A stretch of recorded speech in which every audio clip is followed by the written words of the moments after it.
Hi hello ನಮಸ್ತೆ welcome back to my YouTube channel. ಯಾರೆಲ್ಲ ನನ್ನ ಚಾನಲ್ನ ಸಬ್ಸ್ಕ್ರೈಬ್ ಮಾಡ್ಕೊಳ್ದೆ ನೋಡ್ತಿದ್ದೀರಾ ದಯವಿಟ್ಟು ಸಬ್ಸ್ಕ್ರೈಬ್ ಮಾಡಿಕೊಂಡು ನೋಡಿ. ನೀವು ಯೂಶ್ವಲ್ ಆಗಿ ಚಕ್ಲಿಗಳನ್ನ ಮಾಡಿರ್ತೀರ, ತುಂಬ ವೆರೈಟಿ ಚಕ್ಲಿಗಳನ್ನ. ಇವತ್ತು ಬೆಣ್ಣೆ ಮುರುಕು ಯಾವ ರೀತಿ ಮಾಡೋದು ಅಂತ ಹೇಳಿ ತೋರಿಸ್ತೀನಿ ನೋಡಿ. ಒಂದು ಪಾತ್ರೆಯಲ್ಲಿ 3 ಕಪ್ನಷ್ಟು ಅಕ್ಕಿ ಹಿಟ್ಟನ್ನು ಹಾಕ್ಕೊಳ್ಳಿ.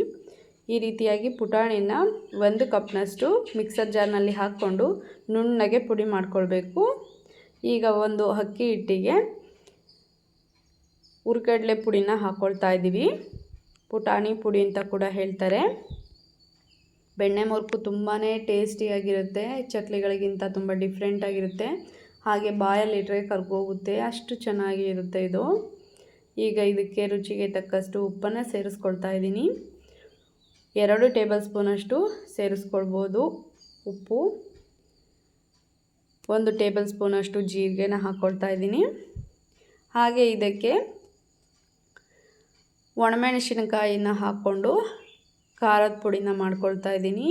ನಿಮ್ಮ ಹತ್ರ ಅಚ್ಚ ಖಾರದ ಪುಡಿ ಇದ್ದರೆ ಅದನ್ನೇ ಹಾಕ್ಕೊಳ್ಬೋದು. ಇದನ್ನು ಕೂಡ ಮಿಕ್ಸರ್ ಜಾರ್ನಲ್ಲಿ ಹಾಕಿ ಗ್ರೈಂಡ್ ಮಾಡಿಕೊಂಡು ಇದನ್ನು ಕೂಡ ಸೇರಿಸ್ಕೊಳ್ಳಿ. ಖಾರಕ್ಕೆ ತಕ್ಕಂತೆ ಸೇರಿಸ್ಕೊಳ್ಬೋದು. ಖಾರ ಜಾಸ್ತಿ ಬೇಕು ಅನ್ನೋರು ಜಾಸ್ತಿ ಸೇರಿಸ್ಕೊಳ್ಳಿ, ಕಡಿಮೆ ಬೇಕು ಅನ್ನೋವಂಥವ್ರು ಕಡಿಮೆನ ಹಾಕ್ಕೊಳ್ಳಿ. ಈಗ ಇದೆಲ್ಲದನ್ನು ಹಿಟ್ಟನ್ನು ನಿಧಾನವಾಗಿ ಮಿಕ್ಸ್ ಮಾಡಿಕೊಳ್ಬೇಕು. ಚೆನ್ನಾಗಿ ಇದು ಮಿಕ್ಸ್ ಆಗಬೇಕು. ಉಪ್ಪು ಖಾರ ಎಲ್ಲದೂ ಕೂಡ ಕಂಪ್ಲೀಟಾಗಿ ಎಲ್ಲ ಕಡೆ ಸೇರಿಕೊಳ್ಬೇಕು. ಆ ರೀತಿಯಾಗಿ ನೀವು ಇದನ್ನು ಮಿಕ್ಸ್ ಮಾಡ್ಕೊಳ್ಳಿ.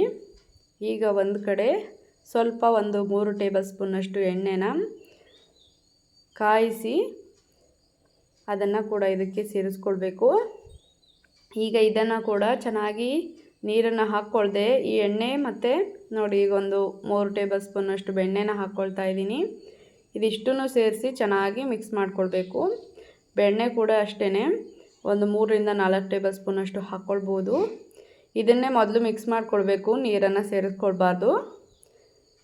ಇದನ್ನು ಒಂದು ಮುಷ್ಟಿಯಲ್ಲಿ ತಗೊಂಡು ಈ ರೀತಿಯಾಗಿ ಹಿಡಿ ಮಾಡಿದ್ರೆ ಅದು ಗಟ್ಟಿಯಾಗಬೇಕು ಮತ್ತು ಈ ರೀತಿ ಒಡ್ಕೊಳ್ಬೇಕು. ಈ ಒಂದು ಕನ್ಸಿಸ್ಟೆನ್ಸಿಗೆ ಬರೋವರೆಗೆ ಅದನ್ನು ನೀವು ಮಿಕ್ಸ್ ಮಾಡಿಕೊಂಡು ಸ್ವಲ್ಪನೇ ನೀರನ್ನು ಹಾಕ್ಕೊಂಡು ಕಲಿಸ್ಕೊಳ್ತಾ ಬರಬೇಕು. ಇದು ತುಂಬ ತೆಳುನೂ ಆಗಿರಬಾರ್ದು, ಹಿಟ್ಟು ತುಂಬ ಗಟ್ಟಿ ಕೂಡ ಆಗಬಾರ್ದು. ಕರೆಕ್ಟು ಹದವಾಗಿದ್ದರೆ ಮಾತ್ರ ಬೆಣ್ಣೆ ಮುರುಕು ತುಂಬ ಚೆನ್ನಾಗಿ ಬರೋವಂಥದ್ದು. ನೀವು ಈ ಸಮಯದಲ್ಲಿ ಸ್ವಲ್ಪ ಅದನ್ನು ಹಿಟ್ಟನ್ನು ತಿಂದು ನೋಡ್ಬೋದು. ಉಪ್ಪು ಅಥವಾ ಖಾರ ಏನಾದರೂ ಕಡಿಮೆ ಅನಿಸಿದ್ರೆ ಹಾಕ್ಕೊಳ್ಬೋದು. ಯಾವ ರೀತಿ ಕನ್ಸಿಸ್ಟೆನ್ಸಿ ಇರಬೇಕು ಅಂತ ಹೇಳಿ ಇಲ್ಲಿ ತೋರಿಸ್ತೀನಿ ನೋಡಿ. ಇಷ್ಟು ಈ ರೀತಿ ಪ್ರೆಸ್ ಮಾಡಿದ್ರೆ ಸಾಫ್ಟಾಗಿ ಪ್ರೆಸ್ ಆಗಬೇಕು. ಈ ರೀತಿಯಾದಂಥ ಒಂದು ಕನ್ಸಿಸ್ಟೆನ್ಸಿ ಇದ್ದರೆ ಬೆಣ್ಣೆ ಮುರುಕು ಚೆನ್ನಾಗಿ ಬರುತ್ತೆ ಅಂತ. ಈಗ ಒಂದು ಚಕ್ಲಿ ಒಳ್ಳನ್ನು ತಗೊಂಡು ಅದಕ್ಕೆ ಸ್ವಲ್ಪ ಎಣ್ಣೆನ ಸವರ್ಕೊಳ್ಬೇಕು ಎಲ್ಲ ಕಡೆಗಳಲ್ಲೂ. ಈಗ ಈ ಹಿಟ್ಟನ್ನು ಚಕ್ಲಿ ಒಳ್ಳಿನಲ್ಲಿ ತುಂಬಿ ನೀವು ಇದನ್ನು ಚಕ್ಲಿಯ ರೀತಿಯಲ್ಲಿ ಸುತ್ತಿ ಹಾಕುವಂಥ ಅವಶ್ಯಕತೆ ಏನೂ ಇಲ್ಲ. ಇದನ್ನು ನೀವು ತುಂಬ ಈಸಿಯಾಗಿ ಮಾಡ್ಕೊಳ್ಬೋದು, ತುಂಬ ಕ್ವಿಕ್ಕಾಗಿ ಮಾಡ್ಕೊಳ್ಬೋದು. ಇದಕ್ಕೆ ತುಂಬ ಇನ್ನೊಬ್ಬರು ಬೇಕು ಸಹಾಯ ಅಂತ ಏನಿಲ್ಲ, ಒಬ್ಬರೇ ಮಾಡ್ಕೊಳ್ಬೋದು. ಹಾಗೆ ತುಂಬ ಕಡಿಮೆ ಸಮಯದಲ್ಲಿ ಮಾಡ್ಕೊಳ್ಳುವಂಥ ಒಂದು ರೆಸಿಪಿ ನೋಡಿ. ಹಿಟ್ಟನ್ನು ತುಂಬಿ ಒಂದು ಚಕ್ಲಿ ಒಳ್ಳು ರೆಡಿಯಾಗಿದೆ. ಒಂದು ಬಾಣಲಿನಲ್ಲಿ ಎಣ್ಣೆನ ಕೂಡ ಕಾಯೋದಕ್ಕೆ ಇಟ್ಟಿದ್ದೀವಿ.